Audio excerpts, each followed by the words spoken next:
안녕하세요, 홍성수입니다. 여러분은 이 소리가 아닙니다. 이 소리도 아닙니다. 용각사는 소리가 나지 않습니다. 라는 광고 카피라이터를 많이 들었을 것입니다. 이 용각산을 만드는 회사가 보령제약입니다.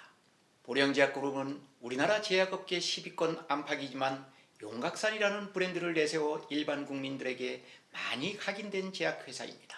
이 회사 창업주 김승호 회장은 현재 생존해 있고 2세를 거쳐 3세의 후계 구도가 거의 완성되고 있습니다. 사실상 후계자로 선정된 3세 김정균 씨는 창업회장이 외손자로 성마저 모친이 성을 한 특이한 케이스입니다. 보령제약이 흥미진진한 후계자 선정 비화와 보령제약이 도약사를 살펴보고자 합니다. 보령제약의 출발점은 1957년 김승호 창업회장이 서울 종로 5가에 보령약국을 세우면서 비롯됩니다. 김 창업회장은 약사가 아니었습니다. 하지만 친형이 약방을 했었고 일가 중에도 약국을 경영하는 분이 있었습니다.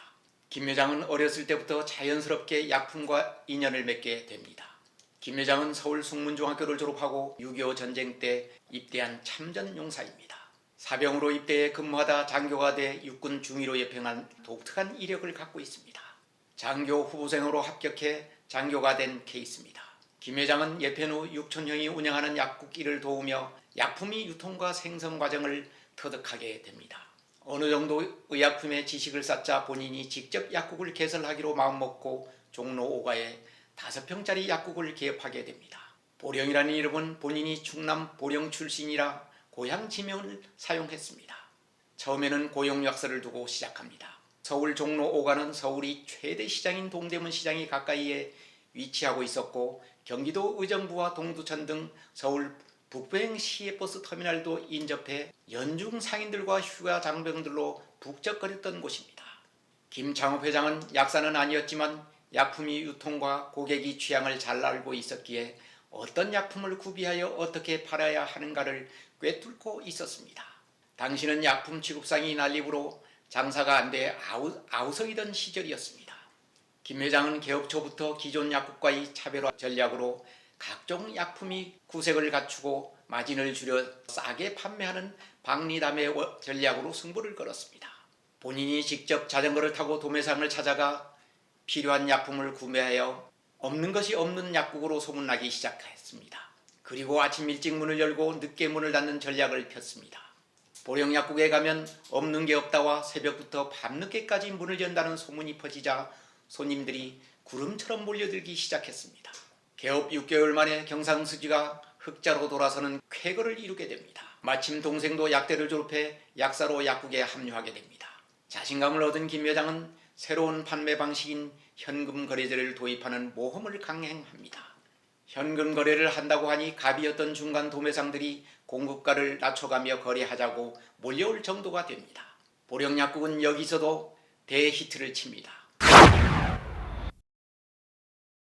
1960년대 들어 정부가 국산 의약품 생산을 권장하면서 수입 의약품이 줄어들자 약품 도매상들이 퇴조하기 시작했습니다. 김 회장은 이를 기회로 다시 한번 변신을 시도합니다. 도매상으로의 도전입니다. 1962년 의약품 도매상 허가를 받고 종로 4가에 50평의 건물을 매입해 보령약품이라는 도매상 간판을 내걸었습니다. 여기서도 매출 전표를 제약업계에서 처음으로 도입해 약품업계에 신선한 충격을 줍니다. 여기에 안주하지 않고 직접 약품을 생산하는 제약회사로 눈을 돌립니다. 부산에 있는 동령제약을 인수해 오렌지 아스피린을 생산하기에 이릅니다. 이 회사가 보령제약이 됩니다. 이때가 1964년 그의 나이 32살 때입니다. 제약회사라고 했지만 당시는 자택을 공장으로 사용하는 간의 수공업 정도였습니다.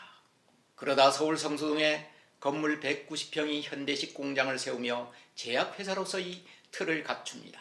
여기서 그 유명한 용각산이 탄생하게 된 것입니다. 김 회장은 일본에서 진해 거담제로 사용되는 용각산이 대히트를 치고 있다는 정보를 입수했습니다. 용각산은 18세기 중엽 일본에 갓 들어온 서양 의학이 전통적인 약효와 접목돼 일본에서 잘 팔리고 있었던 것입니다. 어렵게 일본이 육하쿠산 제조회사와 연이 닿아 그쪽 실사단을 한국으로 초치할 수 있었습니다. 공항에서 바로 터파기 공사가 진행 중인 성수동 공장으로 안내해 여기에 최첨단 시설을 설비할 것이라고 설명했습니다. 일본 실사단은 말도 안 되는 소리라고 냉랭한 반응을 보였지만 김 회장이 진지한 설명에 감동했는지 기술 제휴를 승낙받기에 이릅니다. 성수동 공장에서 용곽산을 생산했지만 처음에 소비자들의 반응은 냉담했습니다.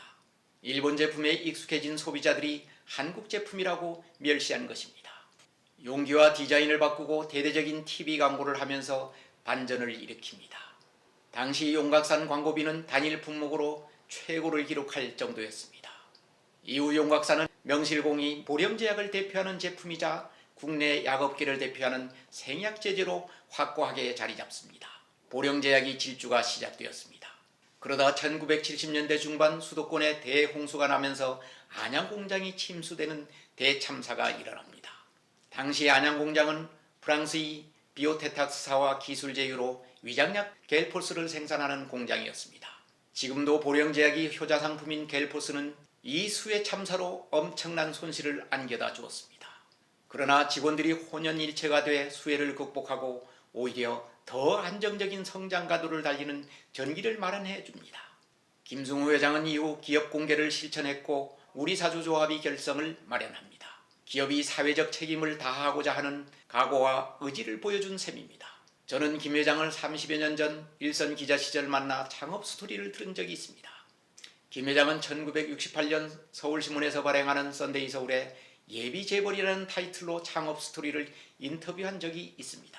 저는 20년 후 그 예비 재벌이 어떻게 되었나를 추적하는 기사를 쓸 때 김 회장을 단독으로 만나 그동안의 어려움과 보람을 나눈 적이 있습니다. 그때 김 회장은 사업을 하면서 터득한 진리가 신이라고 강조한 기억이 아직도 생생합니다. 신이만 있으면 어떤 어려움이 있어도 극복할 수 있다는 얘기였습니다. 용곽산을 일본 제약회사와 기술 제휴를 할 때와 안양공장이 수해를 당했을 때도 신의가 있었기에 가능했다는 것입니다. 이제 90살을 넘어선 김 회장은 보령제약의 경영권을 2세 딸에서 3세인 외손자로 넘기는 작업을 마련하고 있습니다. 김 회장은 아들은 없고 딸만 4명을 두었습니다. 장녀가 얼마 전까지 대표이사를 맡았던 김문선 회장입니다.